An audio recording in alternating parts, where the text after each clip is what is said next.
नमस्कार बंधु मैंने आज यही कार्यक्रम को आपण मानक स्वागत। आज यही कार्यक्रमटी वृष राशि व्यक्तिशेष मान बहुत खास अटे, बहुत गुरुत्वपूर्ण भी अटे। कारण आज भिडियो आमे माने जानिबा शनि जेतेबेले 2025 मसीह निजर राशि परिवर्तन करेंगे यार केउं भली प्रभाव आपण ही पकाइब। तो 29 मार्च 2025 को शनि निजर राशि परिवर्तन करेंगे, कुंभ राशि मीन राशि को प्रवेश करेंगे एवं राशि राति 9:40 शनि कुंभ राशि मीन राशि को ही प्रवेश करेंगे। तो जेतेबेले शनि मीन राशि को प्रवेश करेंगे तो वृष राशि एकादश भाव में शनि प्रवेश करेंगे।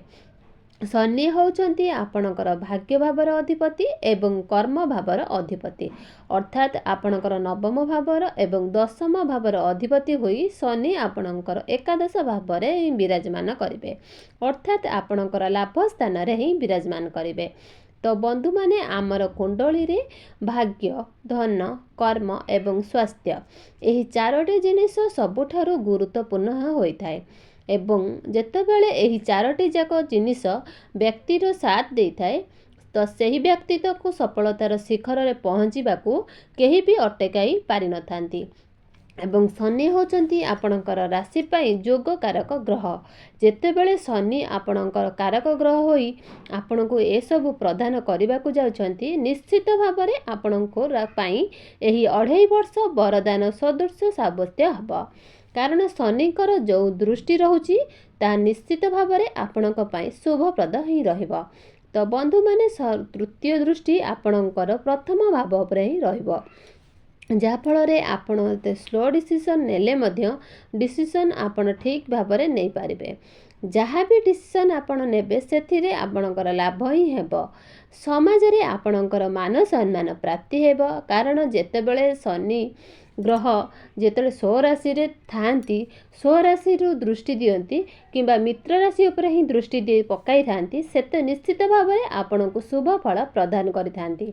एवं एकादश भावटी आपणकर लाभर भाव होइथाय, इच्छा वृत्तिर भाव होइथाय। तो बंधु माने शनि को एभरी ज्योतिष शास्त्र अनुसार पाप बोली माने कुआ जायछि। शनि एवं राहु आपन जेतले तृतीय भाव, षष्ठ भाव एवं एकादश भाव रे विराजमान थांती, ए तीनोटी भाव को त्रिक भाव बोली कुआ जायथाय। त्रिक भाव रे शनि राहु अत्यंत शुभ फल प्रदान करिथांती। 2.5 वर्ष पर्यंत निश्चित भाव में आपणकर लाभ ही लाभ प्राप्ति हेबो। आपणकर आर्थिक स्थिति मध्य मजबूत रहिबो एवं आपणकर जदि रोजगार रे मध्य वृद्धि हबो। तो 2.5 वर्ष पर्यंत आपणको केबे भी धनर अभाव हबो नाही। आपणको पाखरे एते मात्रा रे धन आसीबो जे बहुत दिन धरी आपण जहाँ भी इच्छा रखिथिले, किछि किणाकिणी करिबार इच्छुक रखिथिले किंबा निर्माण करिबार इच्छुक रखिथिले, तो आपणको से निज इच्छा को पूर्ण करि पारिबे। आपण जेतेबेले किछि भी जानवाहन किनिबाकू इच्छा करिथिले किंबा भूमि किनिबाकू इच्छा करिथिले, तो घर करिबाकू इच्छा करिसंती, तो कोनोसी प्रॉपर्टी किंबा माने प्लानिंग करिसंती, निश्चित भाव में ताहा सब करि पारिबे। ताबे आपनको गोटिए कथा प्रति ध्यान देवार अछि, जेतेबेले मनीष पाखकू अधिक मात्रा रे धन आसी थाए तो मनरे अहंकार भाव जात होई थाए। आपनको ठारू आपणकर अहंकार ठारू जेते पारिबे दूरे रुहंतु।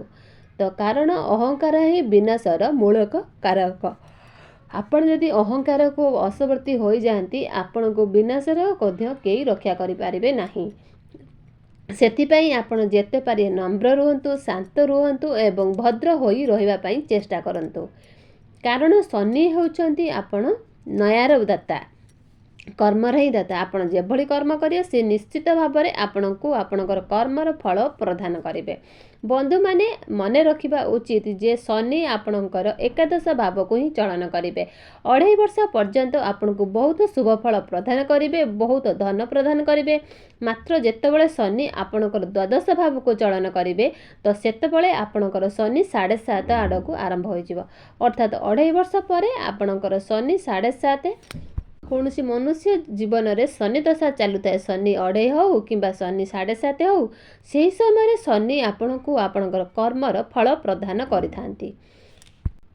ଶନି ଯେତେବେଳେ ଆପଣଙ୍କର ଉଚିତ କର୍ମ କରିଥାନ୍ତି, ଭଲ କର୍ମ କରିଥାନ୍ତି, ତ ନିଶ୍ଚିତ ଭାବରେ ଶନି ଆପଣଙ୍କୁ ଶୁଭ ଫଳ ପ୍ରଦାନ କରିଥାନ୍ତି।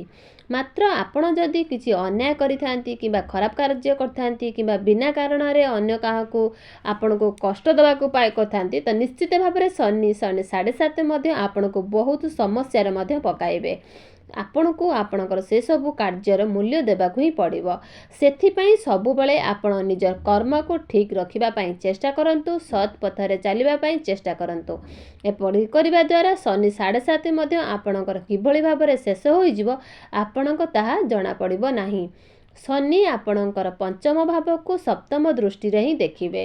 ଯେତେବେଳେ ଆପଣ ବିଦ୍ୟାର୍ଥୀ ଅଟନ୍ତି, ଆପଣଙ୍କର ଶିକ୍ଷା କ୍ଷେତ୍ର ପାଇଁ ଯଦି ଏହା ଶୁଭ ଫଳ ହେଉଛି, କାରଣ ପଞ୍ଚମ ଭାବଟି ହୋଇଥାଏ ଶିକ୍ଷାର ଭାବ, ଏବଂ ଆପଣ ଯଦି ଉଚ୍ଚ ଶିକ୍ଷା କରିବା ପାଇଁ ଚାହୁଁଛନ୍ତି, ଆପଣଙ୍କ ପାଇଁ ସମୟ ଅନୁକୂଳ ରହିବ। ସମୟ ଆପଣଙ୍କୁ ସାଥ ଦେବ, ପାଠପଢ଼ାରେ ଆପଣ ଉନ୍ନତି କରିବେ।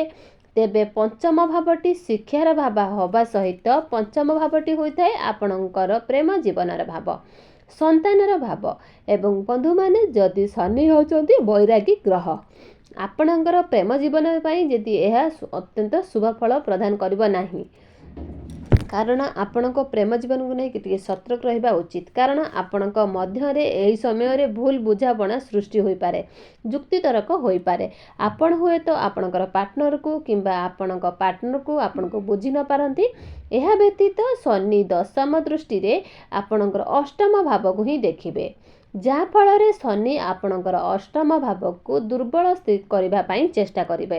ତେବେ ଆପଣଙ୍କୁ ସେଥିପାଇଁ ଚିନ୍ତା କରିବାର କୌଣସି ଆବଶ୍ୟକତା ନାହିଁ, କାରଣ ଗୁରୁ ଦୃଷ୍ଟିରେ ଆପଣଙ୍କର ଅଷ୍ଟମ ଭାବକୁ ହିଁ ଦେଖିବେ। ଶନି ଯାହା ବି ଅଶୁଭ ପ୍ରଦାନ କରିବେ, ଗୁରୁ ତାକୁ ଶୁଭ ଫଳରେ ପ୍ରଦାନ କରିବେ। ଏବଂ ଯାହାଫଳରେ ସ୍ୱାସ୍ଥ୍ୟ ଦୃଷ୍ଟିରୁ ଦେଖିବାକୁ ଗଲେ ଆପଣଙ୍କର ଏହି 2.5 ବର୍ଷ ବହୁତ ଭଲ ରହିବ। ଭାଗ୍ୟ ଭାବରେ ଅଧିପତି ହୋଇ ଶନି ଆପଣଙ୍କର ଲାଭ ଭାବନରେ ବିରାଜମାନ ଅଛନ୍ତି, ଅର୍ଥାତ୍ 2.5 ବର୍ଷ ଭିତରେ ଆପଣଙ୍କୁ ଆପଣଙ୍କ ଭାଗ୍ୟର ସମ୍ପୂର୍ଣ୍ଣ ସାଥ ମିଳିବ। 2.5 ବର୍ଷ ପର୍ଯ୍ୟନ୍ତ ନିଶ୍ଚିତ ଭାବରେ ଆପଣଙ୍କୁ ବହୁତ ଭାଗ୍ୟଶାଳୀ ହିଁ ରହିବେ। ତେଣୁ ସବୁବେଳେ ଆପଣ ଗୋଟେ କଡ଼ରେ ଠିଆ ହେବେ, ତା ବାମ ପାଖରେ ହେଉ କିମ୍ବା ଡାହାଣ ପାଖରେ ହେଉ। ଏବଂ ଯଦି ଆପଣ ବିଦ୍ୟାର୍ଥୀ ଅଟନ୍ତି, ତ ବିଦ୍ୟା କ୍ଷେତ୍ରରେ ଅଧିକ ଉନ୍ନତି ପାଇଁ ଆପଣ ଓଂ ବ୍ରଂ ଗଣପତେ ନମଃ ଏହି ମନ୍ତ୍ରକୁ ଆପଣ 21 ଥର କିମ୍ବା 51 ଥର ପ୍ରତ୍ୟେକ ଦିନ ଜପ କରନ୍ତୁ। ତେବେ ବନ୍ଧୁମାନେ, ଆପଣଙ୍କର ଜୀବନ ମଙ୍ଗଳମୟ ହୋଇ, ଏହା ହିଁ ଈଶ୍ୱରଙ୍କ ନିକଟରେ ଆମର ପ୍ରାର୍ଥନା।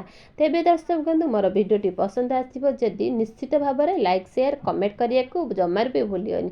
କମେଣ୍ଟ ବକ୍ସରେ ଭକ୍ତି ଏବଂ ଶ୍ରଦ୍ଧାର ସହିତ ଜୟ ମା ଲକ୍ଷ୍ମୀ, ଜୟ ଜଗନ୍ନାଥ ନିଶ୍ଚିତ ଲେଖନ୍ତୁ। ଆଉ ଆପଣଙ୍କୁ ଯଦି ମୋର ଭିଡ଼ିଓଟି ପସନ୍ଦ ଆସିଥାଏ, ନିଶ୍ଚିତ ଆପଣଙ୍କର ସାଙ୍ଗ କିମ୍ବା ହେଉ, ସାଥୀ ହେଉ, ବନ୍ଧୁ ହେଉ, ଆପଣମାନେ ତାଙ୍କୁ ବି ସେୟାର କରିପାରିବେ। ସେ ବି ବୃଷ ରାଶି ବି ଯଦି ମାନଙ୍କ ଭିତରେ ହେଇଥିବ, ନିଶ୍ଚିତ ଏହି ଭିଡ଼ିଓରେ ସେ ଫାଇଦା ଉଠାଇ ପାରିବେ। ତେବେ ଦର୍ଶକ ବନ୍ଧୁ, ମୋର ଭିଡ଼ିଓଟି ତ ଏଇଠି ରଖୁଛି। ପୁଣି ଦେଖାଯିବ ଆଗାମୀ ଏକ ନୂଆ ସୁନ୍ଦର ଭିଡ଼ିଓରେ। ଯଦି ଆପଣଙ୍କର କିଛି ମତାମତ ଜଣାଇବାର ଅଛି, ନିଶ୍ଚିତ ଏହି କମେଣ୍ଟ ବକ୍ସରେ ମତାମତ ନିଶ୍ଚିତ ଜଣାନ୍ତୁ। ଆମେ ନିଶ୍ଚିତ ତାର ସମସ୍ୟାର ସମାଧାନ କରିବୁ। ରହିଲି ଦର୍ଶକ ବନ୍ଧୁ, ଜୟ ଜଗନ୍ନାଥ।